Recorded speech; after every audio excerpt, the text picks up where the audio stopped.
Hey there, welcome back to another video. This time around, it is my review of the 2001 made-for-TV movie, When Good Ghouls Go Bad. Now, I gotta be honest here, folks. Going into this, I expected this to be pretty lame. So my expectations were really low. A lot of these made-for-television movies with a pretty low budget tend to be pretty forgettable, dull, or pretty hard to watch. So I was expecting the worst, and what I got was something that was surprisingly decent for what it was. Now, before I get around to sharing more of my thoughts on the film, I want to give a special shout out yet again to Shine for requesting this review. And if there's another film, TV show, or topic that you would like to see me discuss in the future, feel free to donate to either my PayPal or to my Patreon. Link to both is in the video description down below, and I will try to get your request as soon as I possibly can. Now, When Good Ghouls Go Bad is written and directed by Patrick Reed Johnson. Now, Patrick Reed Johnson is a guy that he started out, I believe, as like an effects artist, did some visual effects work, and then he wound up directing movies like Baby's Day Out, which I actually don't mind. I actually think he did a really good job directing that for what that movie was, and I've always kind of had a little bit of a soft spot for that one. I think it's a fun throwback to the slapstick comedies of yesteryear. Um, and that same energy is really present here with his direction for When Good Ghouls Go Bad. The fact that he had already directed a couple feature films definitely did help him here, because it wasn't like he was just trying to do his first ever movie with really not much money, and with the limitations of a television a movie. So here you have a guy who's already done bigger budgeted theatrical features, so he already has experience directing, so he could just come in and direct a movie and actually elevate it above what it is in terms of the lower budget and a lot of the other constraints involving the the way that things are when it comes to television movies. And yeah, I thought it was a very spirited film in terms of the direction, good amount of energy to it. There actually were a fair amount of pans and zooms and overhead shots and wide shots and things of that nature. I think he did a good job when it comes to the scenes that were trying to be a little bit more atmospheric, a little bit more moody, a little eerie, spooky. Uh, and the scenes that are definitely trying to be more emotional or have a little bit more weight to them, I also feel that they were shot fairly well. And the effects when they were there, it definitely seemed like Johnson shot them in a way that didn't expose the cheapness too much. So, yeah, I think he did a good job directing this, especially when it comes to like a made for television production. Now, When Good Ghouls Go Bad is written by the duo of Patrick Reed Johnson and John Lau. Now, R.L. Stine is credited as the guy who's responsible for the story, but that's really for marketing purposes. He just came up with some idea about some guy named Uncle Frank who died on Halloween, and that's it. But because it's R.L. Stine and he's the guy behind the Goosebumps empire, yeah, they were gonna have his name pretty, prominently in the advertising and in the posters and so on and so forth. I mean, even in the novelization of this that R.L. Stine wrote, he credited, these 2 writers. Now, I'm not gonna sit here and say that this script is spectacular, stupendous, or amazing, but for a story that is set up for a made for TV movie on Fox Family, it's pretty decent. And I think a lot of it has to do with how it plays around with conventions and how it handles its characters. It has some really strong character elements in it. And it really makes the dynamic between the characters into something that feels very real and personable and relatable. And it really helps the story as a whole resonate a lot more deeply. I also really like the message of the movie.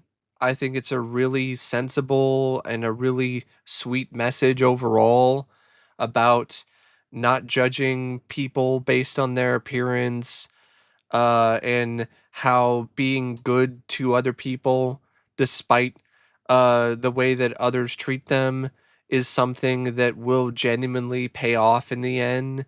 And it might take a long time. It might even take you coming back from the grave and other people coming back from the grave in order for some kind of resolution to be made. But eventually, that will happen. And the good that you do in this world will leave an impact and it will leave an impression. And I really do like that. I think that's a great message. And it's a horror comedy of sorts, but a lot of it really is focused on the characters. It's focused on establishing the history of this town that used to be really popular and thriving because of their really popular chocolate factory, the Walker Chocolate Factory in Falls in Chicago. But over the past 20 years, the town has fallen into disarray because of the fact that Walker Chocolates was shut down and they wound up losing their biggest provider of income. And the reason for that is this absurd, crazy legend of Curtis Danko, who was this kid back in 1981 who dressed like he was a member of The Cure, total goth kid. And he did some sculpture for an art competition, and the legend is that the sculpture was evil, and it was so evil that if you looked at it once you'd go blind for 3 days because of how evil it is. And Curtis wound up dying in a kiln accident, and his last dying words were written in ash, and it was a curse on the town that if they ever celebrated Halloween again, Curtis would come back and he would kill them all. For a kids movie, like the implications of that is pretty intense if you really think about it. But of course, immediately you're like, wait a second, this doesn't add up. But one night on Halloween, after Walker himself, who's lovingly referred to as Uncle Frank, like Uncle Walt, from Walt Disney, because that's clearly the inspiration here for his nickname. He winds up dying in another tragic accident involving a bunch of pumpkins, and he winds up coming back to life later, and it coincides with all these Halloween decorations that are popping up out of nowhere. And this is around the time when Uncle Frank's son, uh, Danny's father, who by the way, Danny Walker is essentially the lead of the movie, but I'm giving you the backstory here for the town and everything first. Because Danny Walker, like his character, I would say they do a good job in terms of establishing sympathy for him when it comes to his strained relationship with his father, because his father's never really there for him because he's too focused on his work, as well as sympathy for him when Frank dies, because it's established very firmly that in a lot of ways Frank is his father figure in his life. It's not actually his father. And there's some stuff involving him and this other girl that happens later on in the movie too. This girl named Dana, and they become friends. But in all honesty, Danny's story and his part in the movie is not as interesting as stuff involving Uncle Frank or uh, the Cankles or just the stuff involving the town of Walker Falls in general, in terms of just how extreme it has gotten in terms of not having Halloween for 20 years. I mean, and going back to Uncle Frank, he took the fall for this curse, and he believed in it because he believed in the town, and he respected everybody who lived there. And so he wound up shutting down the chocolate factory because he believed in what everybody was saying, and he felt like that was, oh, I don't want anybody to get hurt, so he shut down the chocolate factory. And so because of that, though, there's a certain bitterness that the townspeople have towards uh Walker, and that's why he's always like hiding in various different disguises before he winds up, coming out of hiding, trying to get people to celebrate Halloween again because his son is trying to reopen the factory. He's trying to get investors to buy the factory, some German investors, and he's trying to have this big Halloween spectacular. And the townspeople aren't having it because they're still afraid of Curtis Danko. Well, once Frank dies uh, by getting buried by a bunch of pumpkins, and then he is resurrected, and all these different Halloween decorations are popping up. Of course, the townspeople start to freak. Like, now there's a dead person who's walking around, and you find out later on in the story that it's not the only dead person, because now all these different dead people are popping up out of graves and wandering loose around the town. And so now things are going to hell in a handbasket. And Curtis Danko's crypt has been opened, and his body is missing. And so now everybody is just assuming that Curtis Danko has come back. They tried to celebrate Halloween again. And so he's back. He's going to kill us all. And another thing that I really like about this script is just how detailed it is, and when it comes to just establishing not just the setting of Walker Falls, not just the reasons for why Halloween has been banned for so long, but also the different varying extremes when it comes to the way that the townspeople react and have ultimately behaved when it comes to this supposed curse of Curtis Danko. You have Mike Kinkle, who was supposedly the victim of Curtis because he saw the statue and went blind, and now he's an adult and he's trying to run for mayor, and he's the one that, in a lot of ways, is perpetuating this rumor and making everybody paranoid and believing that there really is a curse of Curtis Danko. And his son, Ryan, is following in his father's footsteps because he's a bully, and he's been bullying Danny, and he's trying to use the statue for his gain by taking the statue and charging people money so they can be protected from it. And because of the fact that the statue is missing, that's what all these zombies want. The zombies want this statue. The resurrected corpse of Curtis Danko wants this statue. And so the script does a good job making you think like, oh, they want the statue because he's going to turn everybody to stone, or he's going to get revenge. So you get wrapped up into it, even though if you think about it for a little bit longer, like, wait a second, things don't add up in terms of what's going on with Curtis Danko. But you get wrapped up in everything, and you see the zombies, you see Uncle Frank back to life, and he's missing a hand, and you get all this other stuff, and you're starting to think, okay, uh, this curse is real. But when you find out in the finale is that the curse was never real.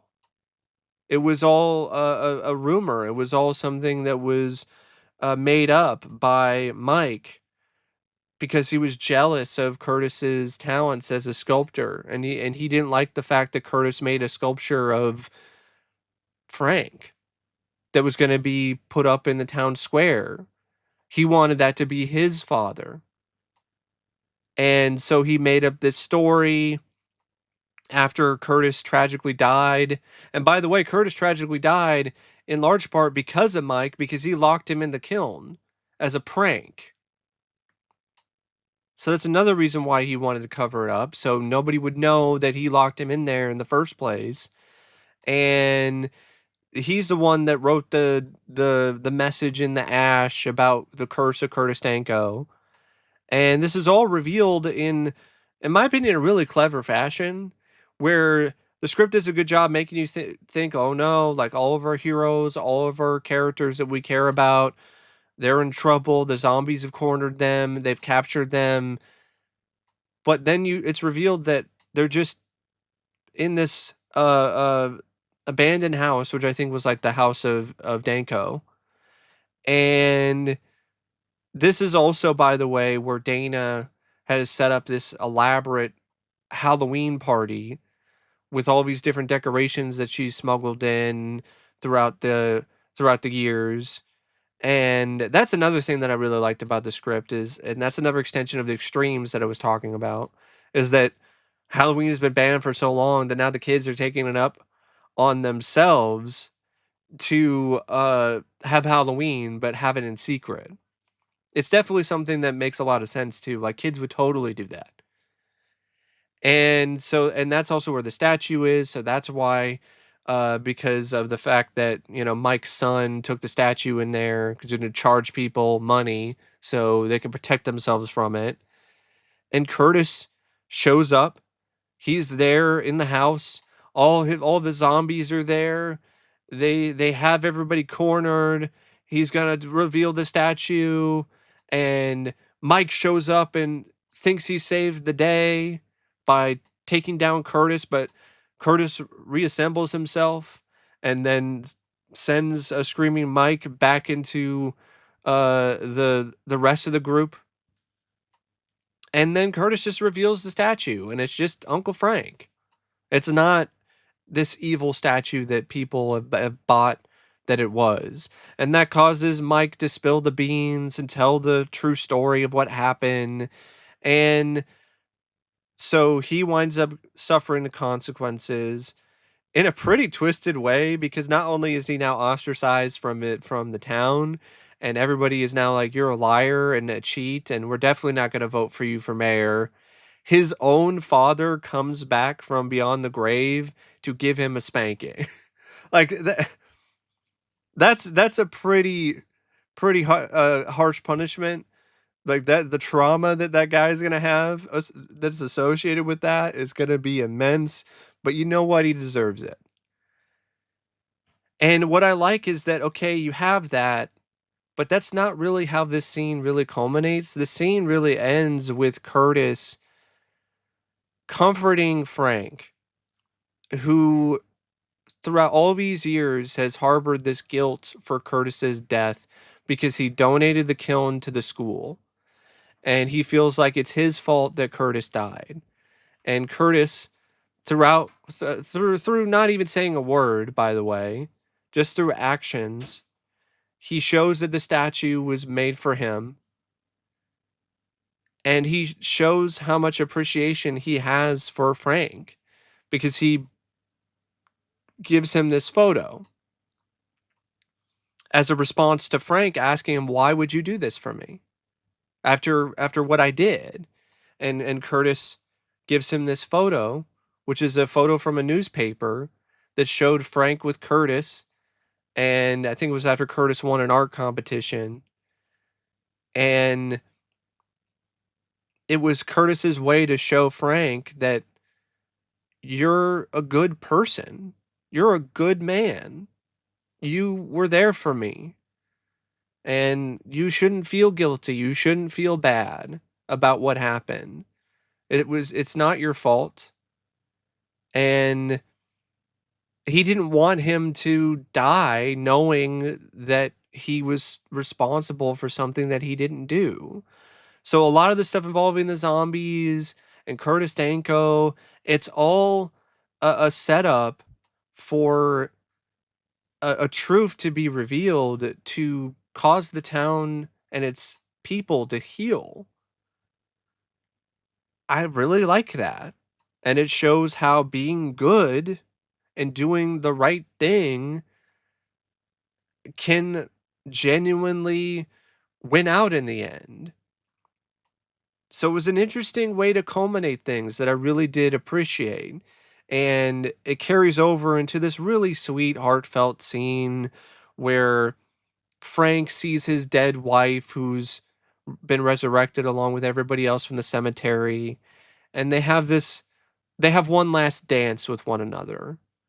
And they dance, and then there's a really great shot of them dancing along with these other zombies. They're dancing in the sky, and it's a really sweet scene, and I think it definitely is a very satisfying payoff to things. And of course, Walker Chocolates gets reopened because the German investors, they thought that what was going on was amazing and awesome, and they can't wait to do it even bigger next year. And the statue of Uncle Frank is put up in the town square, and the last line from Frank is "Happy Halloween." So I really like the characterization in this script. I like the motivations from the characters. You have clear protagonists and antagonists, but it's not necessarily who you might think initially on. So it does a good job burying the lead, so to speak. And I just love how everything culminates in the end and everything gets resolved in a rather non-violent way. It's very refreshing for a movie with a bunch of zombies. It's not something that I would necessarily want in a different context, but in this context, it's something that I think really works. Yes, the comedy at times is kind of lame and just a little too corny for my tastes. And there are some other things here and there that aren't necessarily as strong as others.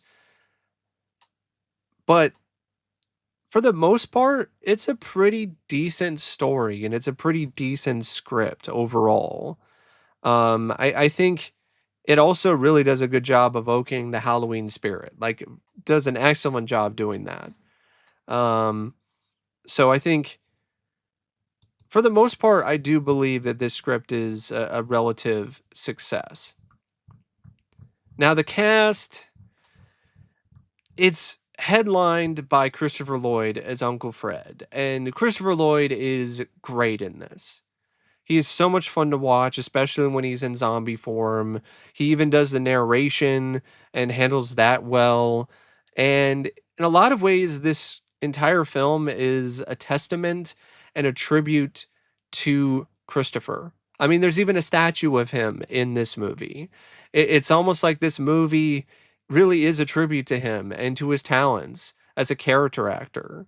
And every scene that he's in is great. He's energetic. He's not sleepwalking through any of his scenes. It's a really charming, good performance by Christopher Lloyd. Now, the kid actors, they're there for me, but I got to be honest, some of them are not very good. Like I think Joe Pichler's Danny, there are some moments with his acting where I felt he was clicking and he was on a bit of a roll. But then there's other moments where his line delivery is not really the best. Kind of the same thing for the actress Brittany Byrnes, who plays Dana. Kind of a similar sort of situation. But I felt that him and Brittany had some good chemistry though in the scenes that they were in. But the actor who played Ryan Cankle, Mike Cankle's son, and the bully, the the guy who's bullying Danny throughout the movie, Craig Marriott. Yeah, he was pretty rough. Not really good. The line delivery was just really stiff, and I didn't buy him as a bully, and it was just not really a good performance. But neither was the actor who played his father, Mike Cankle. Joe Clements was honestly arguably even worse. He was overacting so much and overdoing his scenes to the point where it was genuinely painful to watch. Complete with like over exaggerated facial expressions and everything. It's like if Biff Tannen by Thomas F. Wilson, like what if that performance was cranked all the way to 11 and beyond? That's what this performance is. It's not good. It was a honestly a major reason why this was just kind of an okay film for me, because that performance is so bad and he was in it quite a bit.